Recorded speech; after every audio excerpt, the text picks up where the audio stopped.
बिहार रे 4 दिन धरी प्रबल वर्षा जगु भयंकर बन्या परिस्थिति सृष्टि होइछि। कर्तृपक्ष बन्या सतर्क सूचना जारी करने सांगकु युद्धकालीन भित्तिरे लोकंकु सुरक्षित स्थानांतर जारी रखिछन्ति। तेबे 13टी जिल्लार 16 लाख लोक एबे बन्यारे प्रभावित होइछन्ति। बन्या प्रभावित अंचल रे शिक्षानुष्ठान बंद रखाजिबा सह नदीबंधगुड़िक उपरे सतर्क नजर रखा जाइछि।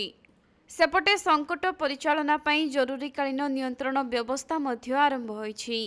तेबे गत 3 दिन धरी विभिन्न जलभंडार अंचल रे प्रबल वर्षा हेबा परे उत्तर एवं केंद्रीय बिहार रे नदी गुड़िकरे प्रबल बन्या आसिछि। तेणु जिला प्रशासन और जल संपद विभाग पक्षरु नियंत्रण व्यवस्था ग्रहण करा जाई नदीबंध उपरे 24 घंटिया नजर रखा जाइछि।